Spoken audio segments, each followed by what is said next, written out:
In the heart of the galaxy, the Galactic Council is a grand assembly of ancient and powerful alien species, each with their own histories, cultures, and technologies far superior to anything humanity has ever achieved.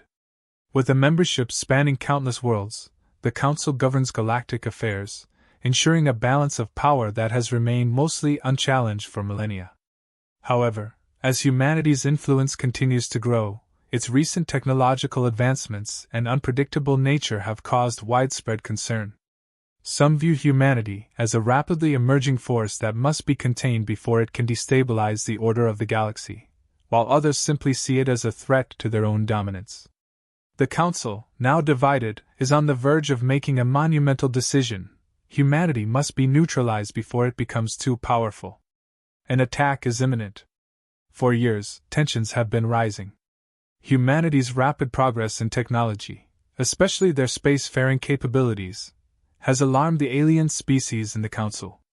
Earth, a planet once thought insignificant, now hosts a burgeoning civilization capable of remarkable feats, including advancements in artificial intelligence, space travel, and military technology.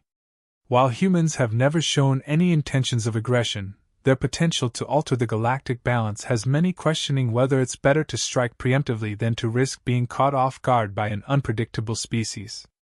To the Council's conservative members, humanity's rise is both alarming and dangerous, and they've taken the stance that Earth must be eliminated or at least contained before it grows beyond their control. At the center of this decision is Evelyn Carr, a human diplomat who has been chosen to represent Earth in the Galactic Council negotiations. Unlike many of her peers, Evelyn is no ordinary diplomat. She is known for her audacity and intellectual prowess, making her both respected and feared in equal measure. In a room filled with towering alien presences and beings of unimaginable power, she appears to be nothing more than a tiny speck of humanity, a single human standing among giants. Yet her reputation precedes her. Evelyn is famous for her unorthodox negotiation tactics and her ability to think on her feet, often turning the tables in situations that would leave others trembling. Before the summit, Evelyn was briefed on the dire situation facing humanity. She knows that this meeting could be the last chance to prevent an all-out galactic war, a war that humanity is ill-equipped to fight. Her role is simple: represent Earth and negotiate for its survival, using all her skills and knowledge to change the minds of those who have already decided humanity's fate. There are no second chances here. The Council has already made up its mind, but Evelyn knows that if she can just get them to listen, there's a possibility, however slim, that she can shift the balance. She doesn't fear the alien factions. To her, their ancient power and pride are their greatest weaknesses. She's determined to use those weaknesses to her advantage. As the negotiations begin, Evelyn steps into the Council's chamber aboard their massive flagship, an ancient, colossal space station that serves as the heart of galactic diplomacy. The room is imposing, with high vaulted ceilings, glowing columns, and vast holographic displays showcasing the representatives of countless species. Each of the alien leaders presents themselves as larger-than-life figures, their forms shifting, towering, or floating in various states of grandeur. Some of them are humanoid, others entirely alien, their physical forms far beyond what humanity could comprehend. The weight of centuries of tradition hangs in the air, and the stakes couldn't be higher. This meeting, for humanity's sake, must succeed. Evelyn is briefed on the general stance of the Council. Humanity must be destroyed or, at the very least, neutralized before they become a genuine threat. They speak of humanity's rising influence in the galaxy, its technological breakthroughs that are too unpredictable and too dangerous to be left unchecked. Earth's sudden ascension from a backward species to a spacefaring civilization has sent ripples through the power structures of the galaxy. Humanity's quick adaptability, its insatiable curiosity, and its unique approach to problem-solving have convinced many in the Council that they cannot allow humanity to continue its growth unchecked. The argument is simple: humanity is an unknown variable, an unpredictable species with an explosive potential for disruption. For some in the Council, it's simply easier to eliminate that potential before it can pose a real threat. As Evelyn listens to the speeches of the alien factions, some declaring humanity as a virus, that must be eradicated, others calling for a more cautious approach, she begins to feel a wave of frustration. It's not that she's unaware of humanity's flaws, but the way they speak of Earth, as though it's a problem to be solved by force rather than negotiation, stirs something in her. These aliens, with their centuries of advanced technology and history, seem to have forgotten something vital. Humanity's strength lies not in its brute force, but in its ability to adapt, learn, and surprise. The debate grows heated, with several council members calling for immediate action. The voices in favor of war dominate the room, as they insist that humanity's survival instinct and its rapid rise are far too dangerous to ignore. The pro-war factions claim that humanity, despite their perceived innocence, cannot be trusted. They argue that humanity's survival instincts will inevitably lead them to challenge the existing power structures. One alien leader, a towering figure of blue and green skin, slams his fist onto the table, declaring that humanity's unpredictable nature could lead them to conquer the galaxy, just as their ancestors once conquered Earth itself.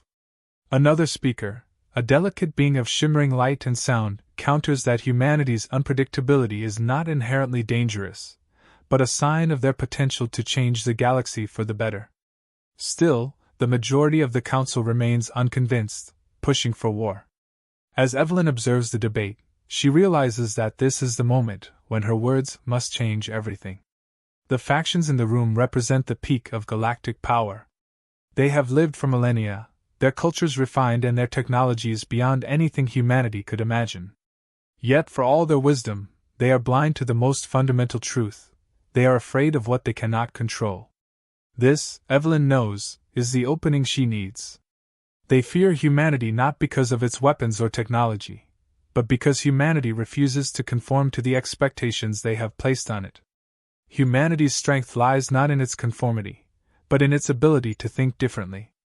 As the debate rages on, Evelyn feels a surge of determination. Her mind races through every possible scenario, every argument that has been laid out before her. She knows she can't win this battle with logic alone. These aliens have already made up their minds. What she needs is to make them see the truth they've overlooked, the one thing they've failed to understand: humanity is not a threat. It is simply misunderstood.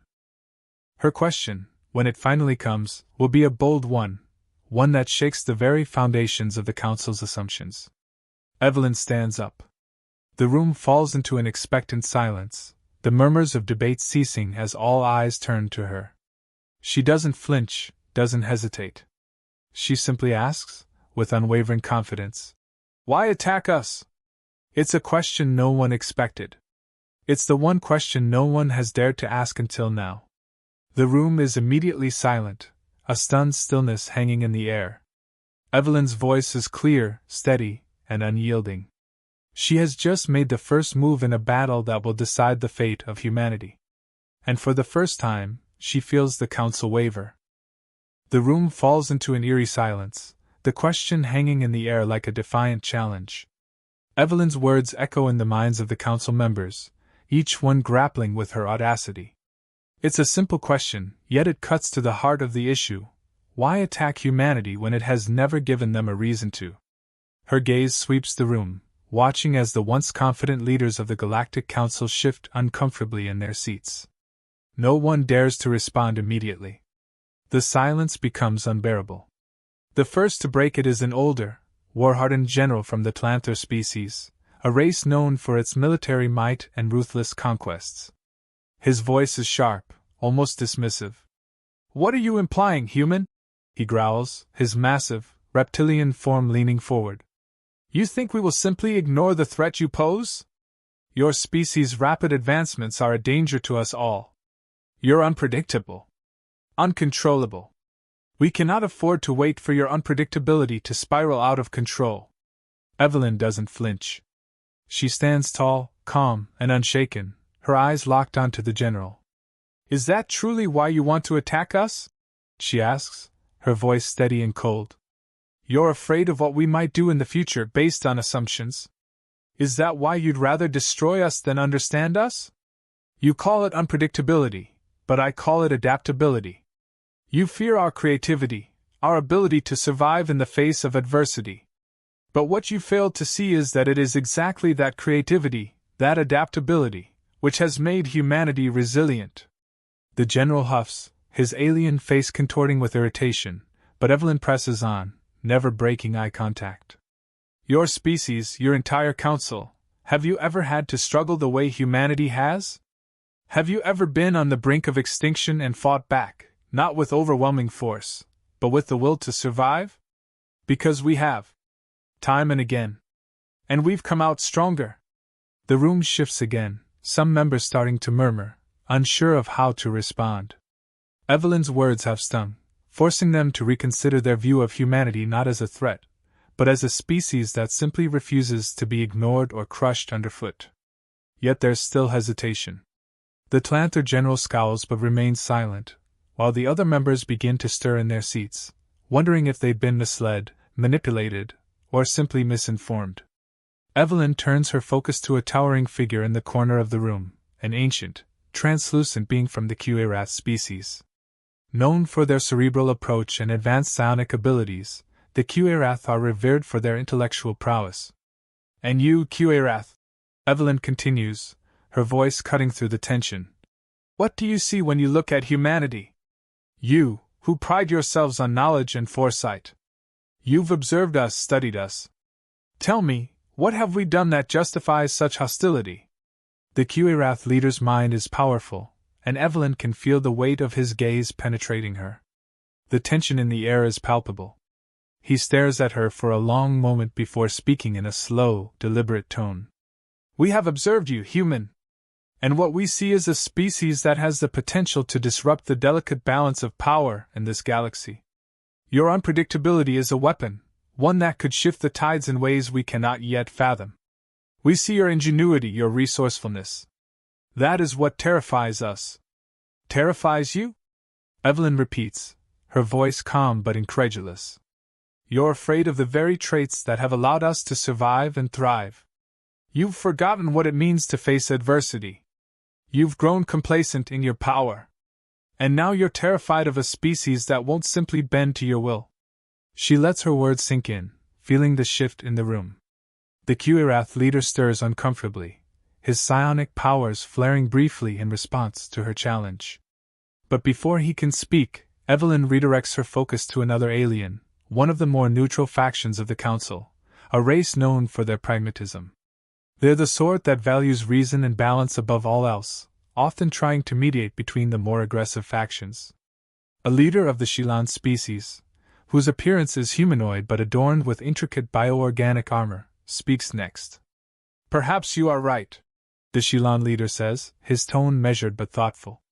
Humanity's resourcefulness is impressive, and we must not discount your ability to adapt. But you must understand, the Council is not just concerned with the potential of your species. It is also about the precedent your rise sets for the rest of the galaxy. What happens when others start to emulate your rapid advancement? What happens when others seek to challenge our dominance, as you are doing now? Evelyn's lips curl into a small, knowing smile. So, it's not just about us, is it? She asks.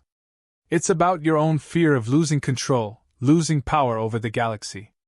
You see humanity as a mirror, a reflection of your own future if you allow the less powerful species to rise and challenge your order. You're not just afraid of humanity. You're afraid of what humanity represents. A shift in the balance. A challenge to the old ways. The Shilan leader hesitates, clearly caught off guard. His species, after all, prides itself on balance, and yet Evelyn's words strike a nerve. He knows she's right, but he can't admit it, not in front of the entire council. He looks to the other leaders for support, but there's a growing sense of unease in the room. The debate is no longer just about humanity. It's about the foundations of the entire Galactic Council. The established order is being questioned, and for the first time, some of the members are beginning to see the cracks in their own logic. As the tension builds, Evelyn seizes the opportunity. You say we're unpredictable, that we threaten the order of things. She continues. But who's truly threatening the order here? The species that wants to wipe us out without a second thought? Or the species that demands we change, to fit into their narrow definition of what's acceptable? You're so afraid of change, of losing control, that you're willing to destroy an entire species instead of understanding it. She pauses, allowing her words to sink in. And what would that do for you? You think destroying humanity will protect your power, but it will only prove that you fear change. You fear the unknown. And that fear is what will destroy you, not humanity. The room is quiet now, the council members shifting in their seats, their minds working overtime to process the enormity of what Evelyn has just laid before them. Her question, her challenge, has done more than just shake the foundation of the debate. It has exposed the deep-seated fears of the most powerful beings in the galaxy, revealing that they are not so much afraid of humanity's potential as they are of the changes that humanity's rise could bring to their carefully constructed world. As the silence drags on, Evelyn stands firm, her conviction unwavering. You wanted an answer to why we should not be attacked, she says. And I'll tell you why, because humanity doesn't need to be destroyed. We don't need to be eradicated. What we need is understanding. What we need is peace.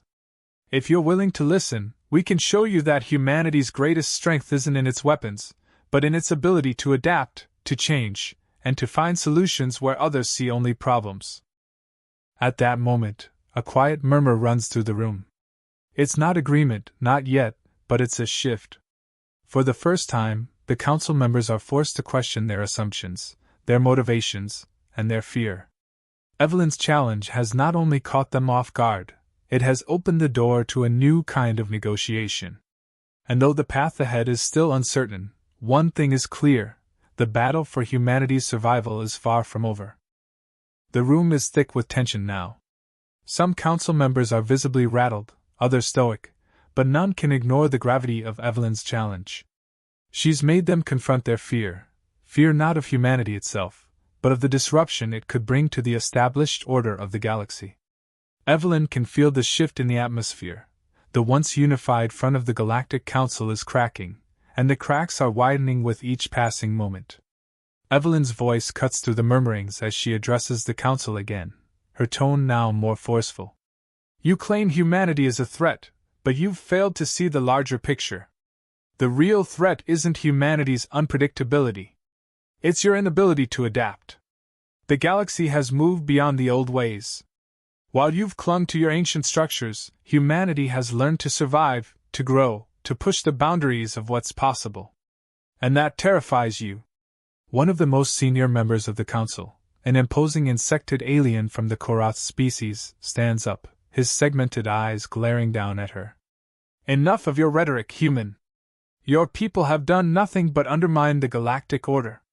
You've flouted our rules, ignored our treaties, and dared to build weapons far beyond your station. Your very existence challenges our way of life. Evelyn's gaze hardens, but her voice remains steady. It's not your way of life that's being challenged. It's your power. You speak of treaties, but what has that ever done for the lesser species of the galaxy? You've maintained a system where the strong survive, and the weak are crushed. Humanity is a disruption to your dominance, not your order. And you are so afraid of losing that dominance that you're willing to wipe us out before we even have a chance to prove our worth. The Korath leader recoils, his mandibles clicking in frustration, but he says nothing. His silence speaks volumes. Evelyn has hit the nerve she was aiming for. The insectoid species, like many others in the Council, have maintained their position of power through intimidation and control. What they fail to realize is that humanity's strength isn't in raw military might, but in their refusal to accept that power as something given, it is something earned. The Council's unease becomes palpable, but Evelyn isn't finished yet. She turns her attention to another faction, an enigmatic race of telepaths known as the Azari. The Azari have long been the most secretive members of the Council, and their psionic abilities give them an aura of infallibility. But Evelyn knows they, too, are vulnerable to the kind of introspection she has been forcing the other members to endure. The Azari, she begins, her voice measured, have always prided themselves on knowledge. But you've failed to understand humanity's greatest strength. It's not in our minds, our technology, or our capacity for war. It's in our ability to change, to evolve. We don't fear the future like you do, We don't fear the unknown. We embrace it. The Azari leader's eyes narrow, his telepathic abilities clearly on alert. The tension in the room escalates, and Evelyn can feel the weight of every mind in the room turning toward her, as if searching for an answer they hadn't anticipated. What do you want from us, human? The Azari leader finally asks, his voice a soft, haunting whisper that seems to invade her very thoughts. What is it that you seek? Evelyn pauses for a moment, letting the question hang in the air, then responds with quiet conviction. I seek a chance to prove that humanity can be a force for good in this galaxy. I seek a chance to show you that we're not your enemies, that we have more to offer than you could ever understand if you continue to view us through the lens of fear. You fear us because we're different. But difference doesn't mean danger. It means opportunity. The Azari leader's expression shifts, though it's hard to tell whether it's an expression of curiosity or uncertainty. The room has gone still again, the tension giving way to contemplation. Some of the council members are beginning to see what Evelyn is getting at. She isn't here to beg for humanity's survival. She's here to change the narrative, to shift the council's perception of humanity from a threat to an ally, or at least a potential ally. But not everyone is ready to listen. There are still factions within the council that view humanity's rise as an affront to their authority. The Tlanther general from earlier, who has been glaring at Evelyn from across the room, stands once again, his massive form towering over the others. Enough of this. Your words are nothing but distractions. The fact remains that humanity's technological advances are a ticking time bomb. We cannot allow a species like yours to continue unchecked. Evelyn meets his gaze unflinchingly, her voice icy with resolve. You're wrong. Humanity's advancement is not a ticking time bomb. It's a signal that we're ready to be part of this galaxy, to contribute, to build. You're afraid because you've never had to compete with a species that doesn't play by your rules. But that doesn't make us a threat, it makes us a challenge. And challenges can be met with cooperation, not annihilation. The general sneers, clearly unconvinced, but as his eyes flicker to the other members of the council, he can see the cracks widening. The Azari are less certain, the Shilon leader is visibly uncomfortable, and even the Korath are holding their tongues, unwilling to escalate things further. Evelyn's words have started to resonate, and the cracks in the council's unity are becoming fractures. She presses on, sensing the opening. I've heard enough of this fear-mongering. You say humanity is a danger, but all we've done is survive. We've fought wars, yes, but we've also built alliances. We've created things that didn't exist before, art, technology, ideas. We've faced extinction, but we didn't give up. And now you want to destroy us for what? For existing? For daring to ask questions? For showing you that there's another way? The council falls silent again, but this time, it's not the silence of tension. It's the silence of realization. Evelyn has shifted the conversation from humanity's supposed threat to its value, from its destruction to its potential. She's made them see that humanity's strength isn't in its weapons, its warships, or its alliances. It's in its ability to adapt, to grow, and to inspire. And in doing so, she's broken down the walls of the council's fear. Her voice rises one last time, cutting through the silence with the power of a final statement. You cannot destroy us. You cannot erase us.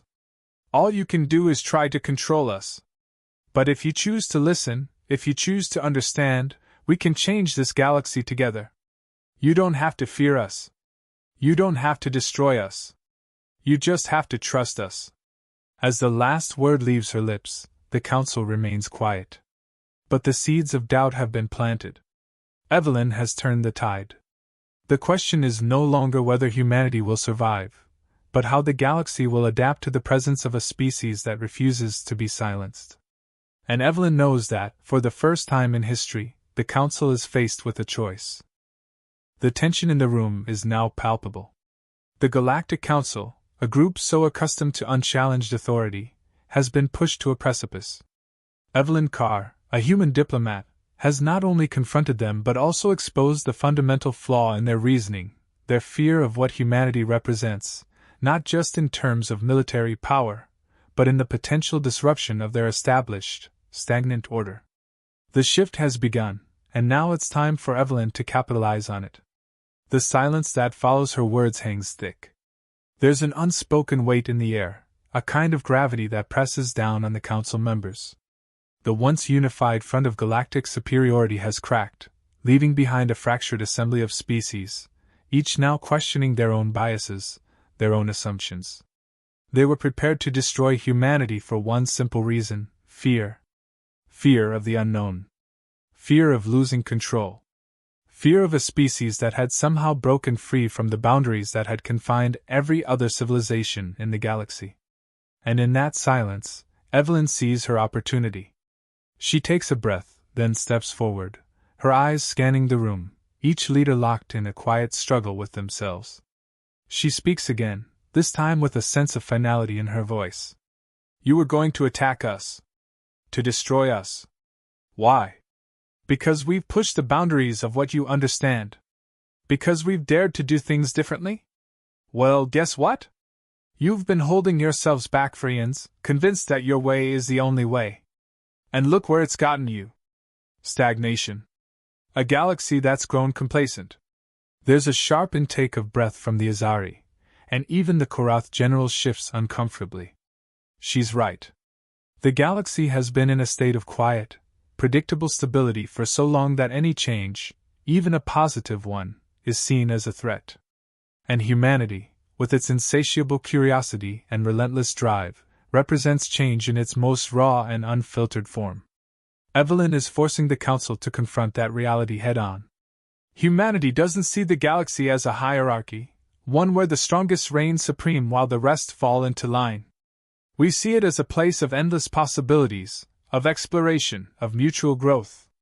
We're not here to dominate you. We're here to ask, what's next? What happens when the rest of the galaxy decides it no longer wants to follow your tired old ways? What happens when they see us, and they see the path we're carving, and they start to ask questions too? The Council is visibly shaken now. They are leaders of powerful, ancient species, and yet, in this moment, they are the ones on the defensive. Evelyn has shown them that the strength of humanity lies not in physical power but in the ability to change the very rules of the game. The fact that they had never considered this before speaks volumes about their arrogance and their inability to adapt to new ideas. Evelyn presses on, her voice steady, as her words slice through their defenses. "You've all convinced yourselves that humanity is a threat because we don't fit into your neat little boxes. But what if that's exactly why we could be the key to something greater? A galaxy that's no longer stuck in the past, a galaxy that's willing to evolve, to take risks, to break free from the chains of its own history." She looks at each of them, meeting their eyes. There's no fear in her gaze, only determination. "We're not asking for your mercy, and we're not here to beg for our survival. What we want is simple, a chance. A chance to prove that we can help. A chance to prove that the galaxy doesn't have to remain the way it's always been. You've all lived in your little bubbles of power for so long that you've forgotten what it means to truly lead. Real leadership isn't about subjugation. It's about inspiring others to rise alongside you." The silence in the room deepens. It's no longer the uncomfortable silence of opposition, it's the silence of contemplation. The question that has been echoing through the council chambers for centuries is finally being asked: is the way they've governed for so long the only way? Or is humanity, in all its messy unpredictability, actually the spark the galaxy needs to ignite a new age of collaboration? But just as the council members begin to consider this, Evelyn knows that there's still one final card she must play. There's a faction within the council, the one she suspected earlier, that has been quietly pushing the narrative of humanity as a threat, not for the reasons they claim, but because they fear what humanity could represent. The Cabal, the shadow faction pulling strings behind the scenes, is made up of those who stand to lose the most if humanity is allowed to flourish. It's time to expose them, and she knows exactly how. "There's more going on here, isn't there?" Evelyn says, her voice dropping to a near whisper, but loud enough to command attention. "A handful of you have been feeding this narrative about humanity being a danger. And I know why. It's not because we're a threat. It's because you're scared. Scared of what humanity's rise means for your little empire. You're scared that we're going to upend your carefully curated world, and you don't want to lose your grip on power. A ripple of shock passes through the council, and Evelyn can see it in their eyes. She's hit the mark. She's named the real enemy, the fear of change, the fear of losing control. The Cabal members try to hide it, but their nervous glances betray them. Evelyn can feel their growing discomfort, and it's clear that they weren't expecting this move. One of them, a sly, reptilian leader from the Ixia system, attempts to speak, but his voice falters. This is baseless. Accusations like these will not. Oh, but it's not baseless. Evelyn cuts him off, her words sharp as a blade. You've been pulling the strings this whole time. You've been spreading lies about humanity because you're afraid that we might actually succeed. You're terrified of what we represent, the possibility of a galaxy where you no longer hold all the power. And you know what? That's a good thing. A galaxy where no one species dominates, where cooperation reigns, is one worth fighting for. The reptilian leader goes silent, his posture stiffening as the other members begin to murmur among themselves. It's clear that the walls of secrecy are crumbling, and Evelyn has exposed the true motivations of those who sought to destroy humanity. The Council is no longer unified against Earth. Now they're divided. Some are questioning the validity of the war, while others are grappling with the uncomfortable truth of their own motives. Evelyn looks at the leaders once more, her voice calm but resolute. The choice is now yours. You can continue down this path, fight a war that will drain your resources, destroy countless lives, and for what? To maintain a status quo that doesn't even work for you anymore? Or you can embrace what humanity offers, not just a future of survival, but a future of growth, of collaboration, of change. The universe is evolving. It's time you did the same. The room goes silent once more, but this time, it's a silence of uncertainty, a silence that holds the weight of a decision that could change the course of galactic history forever. Evelyn has done it. She's turned the tide. The council members are no longer talking about war. They're talking about the future. And Evelyn knows that the first step toward peace has already been taken.